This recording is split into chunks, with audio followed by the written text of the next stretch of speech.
ये गुजराती भाषा में लिखा गया एक कानूनी या सामाजिक दस्तावेज है जो वाघरी समाज के नियमों और सुधारों के बारे में है। नीचे मुख्य अंशों का हिंदी अनुवाद और सारांश दिया गया है।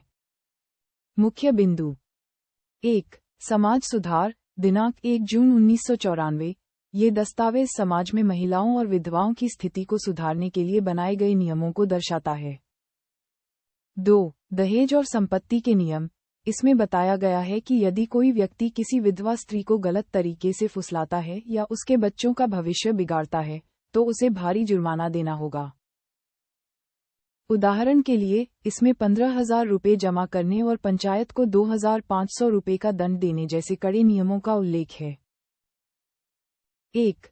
सामाजिक बहिष्कार और दंड। नियमों का उल्लंघन करने वाले व्यक्तियों के साथ सामाजिक, आर्थिक या पारिवारिक व्यवहार करने पर पाबंदी लगाई गई है। ऐसा करने वाले अन्य लोगों पर भी 2,500 रुपये का जुर्माना लगाने का प्रावधान है। 2. न्याय प्रक्रिया, सच और झूठ का निर्णय। दस्तावेज के निचले हिस्से में सच झूठ का निर्णय लेने की धार्मिक प्रक्रिया का जिक्र है। इसमें पंचायत के सामने विवादों को सुलझाने और साक्ष्य, सबूत की कमी होने पर शपथ या धर्म की चिट्ठी के माध्यम से न्याय करने की बात कही गई है। सारांश। यह मूल रूप से वाघरी सर्वोदय समाज द्वारा अपने 9 तालुकों के लिए पारित किए गए सामाजिक नियमों की एक नियमावली है, जिसका उद्देश्य समाज में अनुशासन बनाए रखना और महिलाओं के अधिकारों की रक्षा करना है। ये दस्तावेज विधवा विवाह, नाथरू के कानून और पंचायत द्वारा विवादों को सुलझाने के नियमों के बारे में है। मुख्य बिंदु नीचे दिए गए हैं। विवादों का समाधान और शपथ विधि। 1. धर्म का निर्णय। अगर किसी मामले में गवाह या सबूत नहीं मिलते, तो पंचायत धर्म के आधार पर निर्णय लेती है। इसमें धर्म पाप की चिट्ठियां डालना या श्रीफल, नारियल और तेल के दिए के सामने कसम खिलाने जैसी प्रथाओं का उल्लेख है।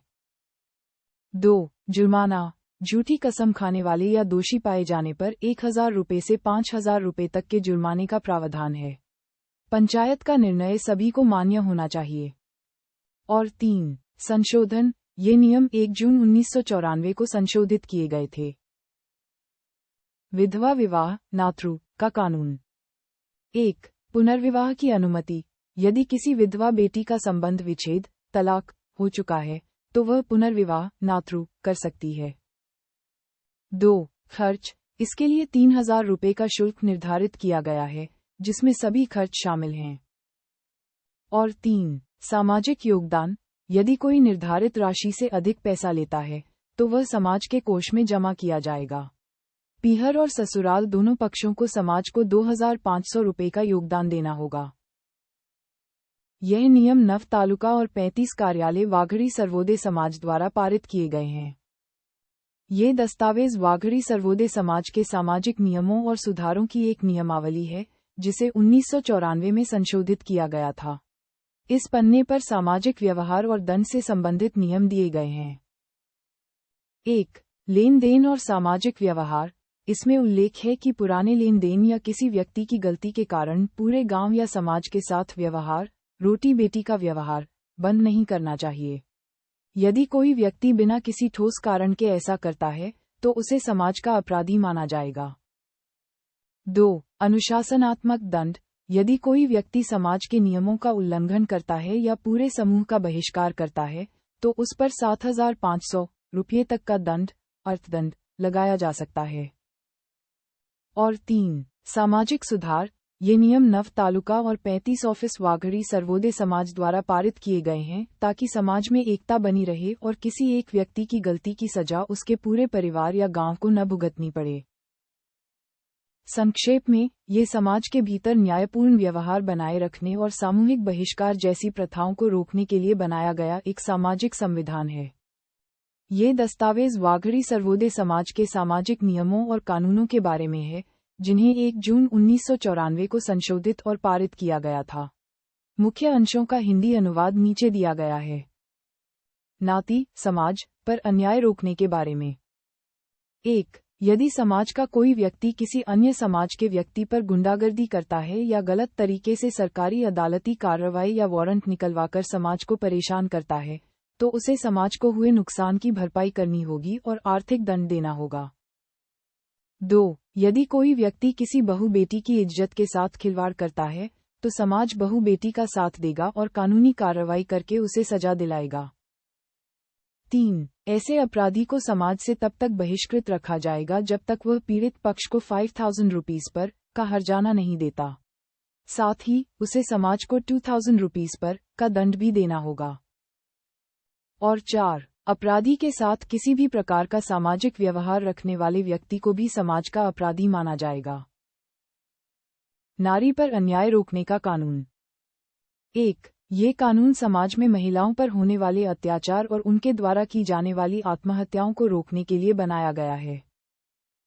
2. यदि कोई महिला प्रताड़ना के कारण आत्महत्या करती है या उसकी मृत्यु होती है और उसके मायके वाले समाज में शिकायत करते हैं, तो समाज इसकी जांच करेगा। और 3. दोषी पाए जाने पर वाघड़ी सर्वोदय समाज पंचायत कड़ी कार्रवाई करेगी और अपराधी को भारी से भारी सजा दी जाएगी। यह नियम 9 तालुकाओं और 35 कार्यालयों के वाघड़ी सर्वोदय समाज द्वारा सर्वसम्मति से स्वीकार किए गए हैं।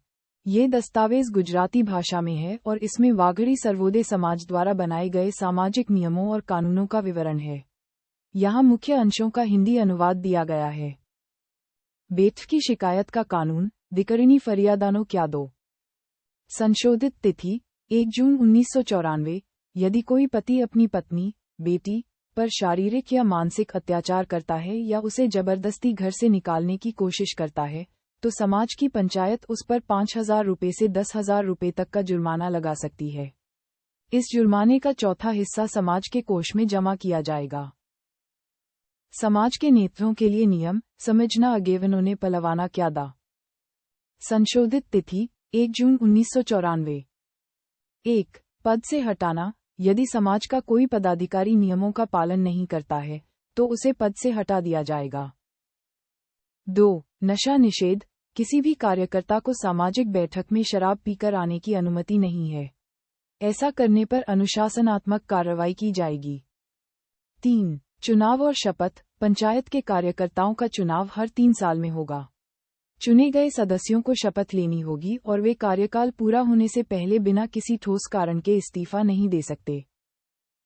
और 4. उपस्थिति। सामाजिक बैठक में सभी कार्यकर्ताओं की उपस्थिति अनिवार्य है। यदि कोई उपस्थित नहीं हो पाता है, तो उसे बैठक में लिए गए निर्णयों को मानना होगा। अनुपस्थिति के लिए पूर्व अनुमति लेना आवश्यक है। अन्य नियम। समाज अपने कार्यकर्ताओं को किसी भी प्रकार के अन्याय या अवैध वारंट के खिलाफ पूरी सहायता प्रदान करेगा। समाज के नियमों के विरुद्ध कार्य करने वालों पर सख्त कार्रवाई की जाएगी। ये कानून वाघड़ी सर्वोदय समाज के मुख्य कार्यालय और 9 तालुकों द्वारा सर्वसम्मति से पारित और संशोधित किए गए हैं। ये पाठ वाघड़ी सर्वोदय समाज के उद्देश्यों और उनके समाज की स्थिति के बारे में चर्चा करता है। इसका हिंदी अनुवाद नीचे दिया गया है। हमारे उद्देश्य। सैकड़ों वर्षों से वाघड़ी जाति पुरानी रूढ़ियों और अज्ञानता के अंधेरे में घिरी हुई थी।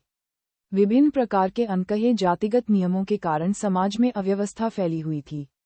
अन्याय और अनैतिकता के आचरण में वाघड़ी जाति ने अपना सुख चैन खो दिया था। आपस में ईर्ष्या द्वेष के कारण समाज के लोग आपस में ही लड़ने लगे थे। यह विष इतना फैल गया था कि भाई भाई, सगे संबंधी और पूरी जाति आपस में टकराकर शक्तिहीन हो गई और आने वाली पीढ़ियों का भविष्य धूल में मिलने लगा। ईर्ष्या की इस आग ने समाज के सुखी जीवन के सपनों और आशाओं को जलाकर राख कर दिया, जिसका परिणाम हार और पतन के रूप में सामने आया। गांव-गांव में अशांति फैल गई और कई अन्याय हुए।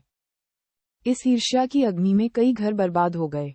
सुख चैन से जीवन जीने वाले स्त्री पुरुष हमेशा के लिए अलग हो गए और मासूम बच्चे मां की ममता से वंचित होकर तड़पने लगे।